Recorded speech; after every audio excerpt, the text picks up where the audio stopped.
Vamos para mais um cafezinho da tarde, cafezinho da maldade. Hoje a gente vai falar de abstrações. Aí você deve estar pensando, pô, lá vem o Vitor falar de design de código de novo. Não tô falando de design de código, não. Tô falando de abstração no geral. Porque assim, a galera gosta de falar que... A galera gosta de falar que abstração é ruim, blá blá. Cara, tudo é abstração nesse mundo, cara. Se não tiver uma abstração, você não sabe nem que eu sou eu. Porque assim, você não tá me vendo.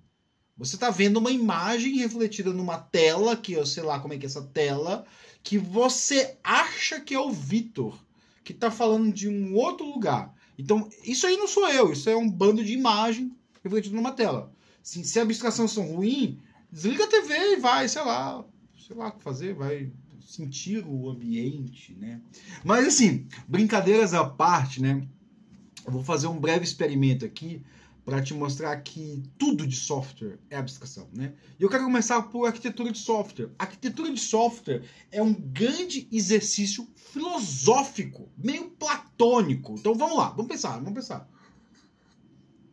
Vamos pensar que você tem uma API REST lá. Fala, não, isso aqui é uma API REST. Cara, o que é uma API REST? E uma API REST existe.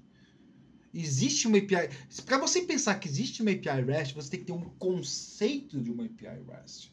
Você tem que ter uma ideia idealizada de uma API REST. Aí você vai olhar para a sua API REST e falar assim, isso aqui é uma API REST, porque nesse conceito abstrato de API REST, eu entendo como uma API REST. Então eu vejo semelhanças desse conceito com aquele conceito. Tá.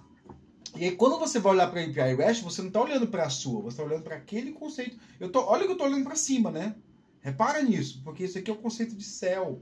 O conceito tipo, que os gregos inventaram, que depois, assim, o cristianismo meio voltado a grego pegou, e tipo, o céu seria onde todas as idealizações se realizam, né? Tipo, onde o homem pode ser pleno, que na verdade esse conceito não existe no cristianismo original, né? Onde todas as idealizações se realizam e tudo é feito como aquilo deveria ser feito, né? Então tudo isso aí é nada mais menos que platonismo do mais puro, né? Tipo, então quando a gente vai trabalhar com arquitetura de software, a gente constrói ideias platônicas dos sistemas que a gente imagina que podem ser feitos, né?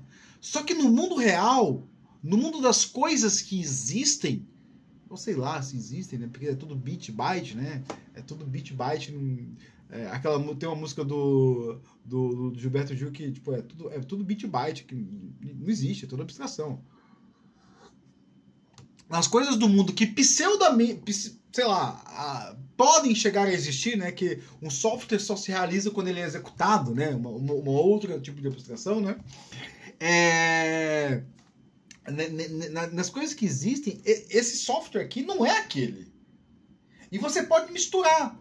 Então, a arquitetura de software é um experimento filosófico onde eu olho os diversos idealizações platônicas de sistema e crio um sistema que na verdade é um Frankenstein, né? Ou eu olho para esse Frankenstein aqui e falo assim, não, eu quero que esse cara seja mais elaborado e que ele tenha alguma lógica. E aí eu ligo ele a essas abstrações platônicas aqui que eu crio. Então quando você fala de uma API REST, um Data Stream Processing, um Event Driving, você está falando tudo de abstrações, são abstrações, e você vai misturar essas abstrações do sistema que existe. Então vocês estão aprendendo o básico de filosofia aqui, tá, galera? Tipo, quando eu falo que eu sou uma pessoa, eu sou alguém, esse conceito de pessoa não existe. Tipo, existem indivíduos, né? Mas aí a gente cria esse conceito abstrato, né? De, não, existem pessoas. Então, assim, você pode considerar o Vitor um homem cis, branco e sei lá o que seja. E aí você vai criando... E esses conceitos mudam de cabeça para cabeça, tá? Tanto que, assim, uma das questões um dos artigos bem interessantes que eu vi, que é Existe toda uma linha de pesquisa nisso, tá, galera? Que assim, o que você entende por um Data Stream Processing? Eu tinha vontade de fazer uma pesquisa assim, chegar para as pessoas, né? Que é isso aí chama Grounded Theory, né? O que é teoria embasada, né? O que é o Grounded teoria? Peraí, eu acho que é Grounded Theory, construtivista, construtivismo Ground Theory, coisa assim, né? Eu vou deixar o link aqui para explicar esse negócio aí, né? Que é assim, é uma teoria construtivista, né? Para embasar a teoria. Então, assim, em vez de eu dizer assim, não, esse é o conceito de REST API, eu chego para as pessoas, olha, considero que você faz uma REST API. Então, me descreva o que é uma REST API com as suas palavras. Eu não vou impactar. E aí a pessoa vai lá e descreve. E aí, quando você pega isso e descreve, você começa o quê?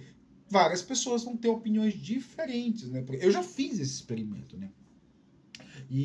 Só que com REST API isso não é aplicável, porque REST API, ela existe uma definição anterior ao REST API. Que é interessante ver isso, né? Porque REST API é um paper do Roy Fielding de 2000, se não me engano, na época que não existia um REST API. Então o Roy Fielding chegou, deve ter feito essa experiência aí e falou assim, olha, ele deve ter olhado vários sistemas em produção, visto como é que as coisas funcionam, visto os problemas arquiteturais dele, olhado como se compõe uma arquitetura. Tanto que o paper é interessantíssimo, assim, para você ler como se compõe a arquitetura, né? Como você faz trade-off. Você vai adicionando os elementos. No paper ele fala isso, você vai adicionando os elementos arquiteturais que você deseja para o sistema para suprir os requisitos que você tem, né? Esses elementos abstratos que existem, né, idealizados, eles existem para suprir esses elementos. E quando a gente fala de REST API, não, o REST API já foi definido ali. Mas existem REST API na cabeça de cada um, né? E aí a gente tem que entender para saber assim, olha, o que as pessoas acreditam com o REST API? O que elas estão fazendo como... Porque pode ser que elas estejam fazendo uma outra coisa, né? E eu já fiz experimento. Quando eu fazia a mentoria, que eu não faço mais, porque eu não tenho mais tempo, né? Eu pegava, abria minha agenda e aí as pessoas, não, todo mundo fala assim, não, eu sou um back-end que trabalha com API REST. Aí, meio filósofo, tá bom. Você pode me descrever o que eu falo assim, cara, tá bom, que legal, cara. Eu falo assim, que legal, cara. Então, me descreve aí o que você entende por API REST. Aí a pessoa descrevia 99% das vezes, assim, sei lá, eu fiz isso com umas 20 pessoas. Eu acho que uma só me respondeu.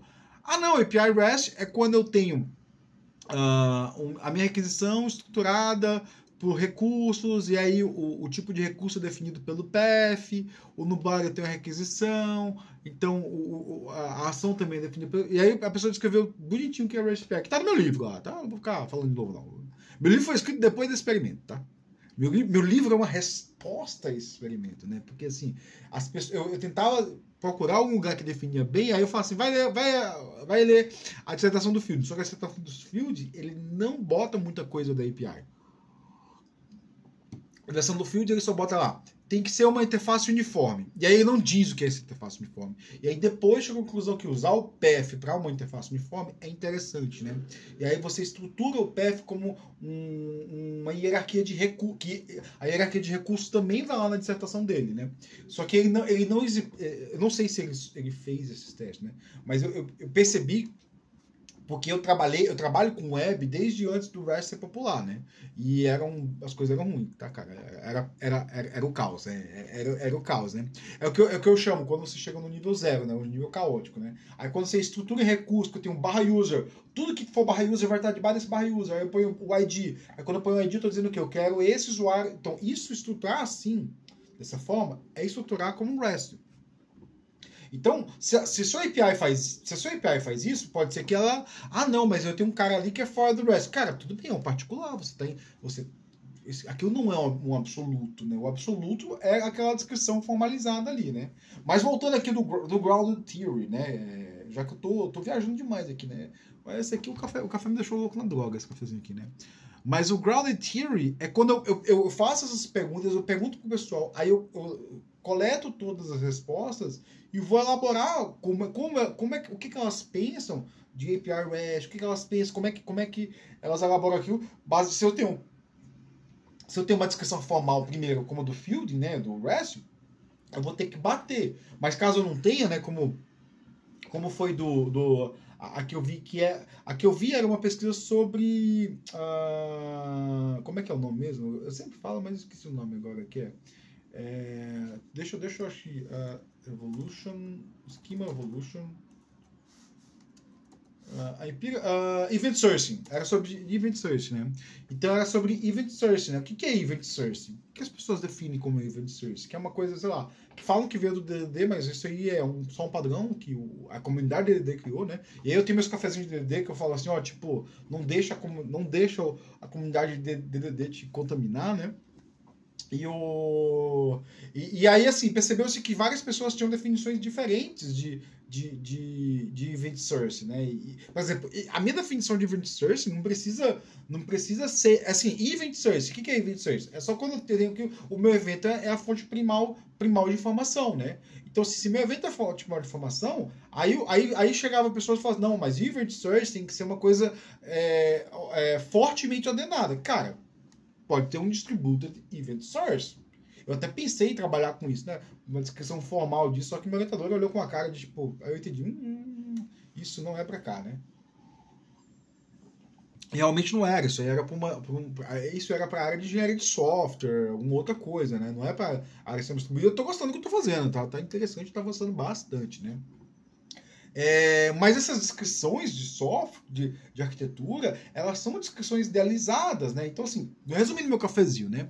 Toda vez que a gente vai trabalhar com arquitetura de software, a gente está trabalhando com descrições idealizadas de sistemas. Eu coloco isso aqui, e aí, para quem está ouvindo aí do podcast, né? Que isso aqui também é um podcast, para quem está ouvindo isso de alto nível, né? Tipo, eu tô botando a mão para cima, porque eu tô imaginando assim, existe isso no mundo das ideias, no mundo do céu, né? Do idealizado, né? E aquilo dali você compara o seu sistema local com aqueles sistemas idealizados. Para quê? Para você entender como o seu sistema pode ganhar vantagem daqueles sistemas, das características daqueles sistemas idealizados. Então você idealiza o sistema para identificar as características, identificar as vantagens para trazer ele para o mundo real. E quando você traz no mundo real, você tem que falar assim, olha, realmente, eu estou conseguindo as minhas características com essa idealização? Então, assim, eu estou usando uma arquitetura REST. Por que eu estou usando uma arquitetura REST? O que eu estou tendo com uma arquitetura REST? Eu estou conseguindo, primeiro, implementar uma arquitetura REST e depois, assim, se eu for implementar uma arquitetura REST, assim, by the book, assim, bem idealizado, quero ser um REST, como o modelo de Richardson, que eu vou deixar o link aqui, né, fala, assim, a glória do REST, né, quando chega, assim, no REST ao limite, né? Eu tenho vantagem com aquilo? Eu tenho. Tudo é uma questão de trade-off. Estou conseguindo ou não estou conseguindo meus objetivos, né? Então, assim. Acho que eu tomei café demais essa manhã, né? Então. Só tomei café, galera. Tá, beleza, acredita. É só café mesmo. O café tá aqui, ó. Tá gostoso, ó. Não tá um pouco clarinho assim, então. Aprovado, né? Fui eu que fiz. E tá quentinho ainda. Tá legal, porque tá quentinho. Então, meu cafezinho era isso, sei lá, eu vou chamar de arquitetura, filosofia da arquitetura de software. Valeu e boa tarde para você.